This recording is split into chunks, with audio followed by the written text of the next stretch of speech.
তো চলো আজকে আমি তোমাদের সাথে শেয়ার করছি শার্টের সাথে আমি কিভাবে শাড়িটা ট্যাগ করেছি। আর এটার উপর এরকম একটা পরে নিয়েছি স্পোর্টস টপ, দেখে নাও। এটার সাথে আমি এরকম একটা স্পোর্টস টপ পরে নিয়েছি। আহ, বাকিটা কি করেছি সেটা তোমরা একটু গেস করো। Hey guys, good evening, welcome to my channel. আমি পাপিয়া আর টিপস আপ ব্যাকে তোমাদের সকলকে স্বাগত। সো দেখো, এরকম একটা ওভারসাইজ শার্টের উপরে, যদি শার্টটা আমার ওভারসাইজ নয়, একটা শার্টের উপরে আমি কিন্তু পরে নিয়েছি এরকম একটা স্পোর্টস ব্রা, এবং শার্টটাকে আমি এইভাবে একটা বেল্টের হেল্প নিয়ে শার্টটাকে আমি এরকমভাবে আটকে নিয়েছি। সো দেখো কিরম লাগছে। এই হচ্ছে আমার ফ্রন্ট লুক, অ্যান্ড এটা হচ্ছে আমার ব্যাক লুক। সো শাড়ির সাথে পরেছি, তোমাদের দেখতে একটু প্রবলেম হচ্ছে না। এবার তোমরা দেখতে পাচ্ছ, এবার মনে হচ্ছে তোমরা দেখতে পাচ্ছ যে কি হচ্ছে। সো এরকম ভাবে আমি পরে নিয়েছি, অ্যান্ড আমি তোমাদের দেখাবো শুধু শার্ট দিয়েও কিভাবে পরা যায়।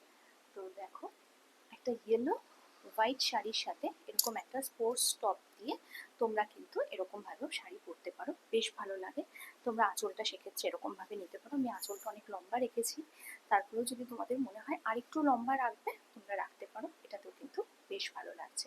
তো চলো, পরেই লুকটা শুধু শার্ট দিয়ে আমি ট্রাই করব, সেটা কিরকম লাগছে সেটাও জানিও, একবার দেখে নাও। এই হচ্ছে, ভালোই লাগছে কি বলো? যদি মনে হয় যে শার্ট দিয়ে শাড়ি পরবে, এরকম উপরে একটা স্পোর্টস টপ এরকম পরে নেবে, তোমরা পরতেই পারো। নিচে কিন্তু আমি একটা অবশ্যই ব্রালেটের সাহায্যে পরেছি, কিন্তু ব্রালেটটা দেখা যাচ্ছে না যেহেতু শার্টের এই পোর্শনগুলো দেখা যাচ্ছে। তো চলো ট্রাই করি পরের লুকটা, সাথে থাকো ততক্ষণ। তো দেখো, আমি একটা কিন্তু পুরো তোমাদের দেখাই, খুলে দেখাই। তো এরকম একটা শার্ট পরেছি আজকে, কিন্তু একটা ওভারসাইজ শার্ট পরেছি, যেটা আমার থেকে দেখতেই পাচ্ছ কতটা বড়। এরকম ওভারসাইজ শার্টের সাথে এরকম আমি শাড়ি ট্র্যাপ করেছি। সো শাড়ি কিন্তু তোমরা এরকম ভাবেও করতে পারো, বেশ ভালো লাগে দেখতে। আমি জানি না বাটন আটকানোটা ঠিক হলো, ঠিক আছে? সো হ্যাঁ, বাটন আটকানো ঠিক আছে। দেখো, এরকম একটা শার্টের সাথেও তোমরা কিন্তু পরতে পারো এরকম একটা শাড়ি। এইভাবে তো পরতেই পারো, আর কি কিভাবে পরতে পারো সেটা একবার দেখাই তোমাদের। তো দেখো কি হয়, শাড়ি কিন্তু অনেকভাবে পরা যায়, অনেক কিছুর সাথে পরা যায়। আমরা ওই টিপিক্যাল ব্লাউজ বা এ দিয়ে শাড়ি পরতে যাই, কিন্তু তখন না জিনিসটা খুব কি বলবো, বেমানান লাগে দেখতে। যে শুধু ব্লাউজ দিয়ে একঘেয়ে লাগে, বেমানান বলবো না, একঘেয়ে লাগে।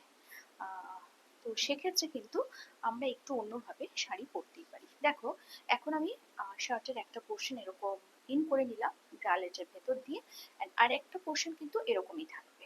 এটাতে কিরকম লাগছে সেটাও তোমরা বলো।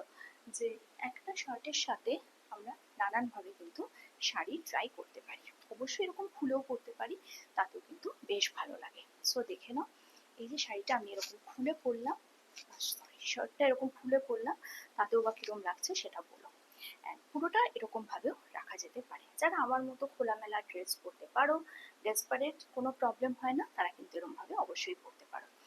শাড়ি, শার্ট অ্যান্ড ব্রালেট দিয়ে এরকম একটা ধামাকাদার ড্রেস তোমরা অবশ্যই ক্রিয়েট করতে পারো, এরকম একটা লুক ক্রিয়েট করতে পারো অবশ্যই, ড্রেস নয় সরি। তো কেমন লাগছে সেটা তো কিন্তু তোমরা বলো। এই হচ্ছে আমার ফ্রন্ট লুক, এবং এই হচ্ছে আমার ব্যাক লুক। তবে হ্যাঁ, আমার মনে হয় হাতাটা আর একটু ছোট থাকলে বোধহয় ভালো হতো, এবং এটার সাথে সিলভার, সিলভারের যে কোনো গয়না ভীষণ ভালো যাবে, সিলভারের গয়নাই রাদার ভালো যাবে। যেহেতু এখানে এই পাটটা আছে সিলভারের, দেখতেই পাচ্ছ পাটটা সিলভারের আছে, তো সিলভারের গয়নাই ভালো যাবে, সব থেকে ভালো।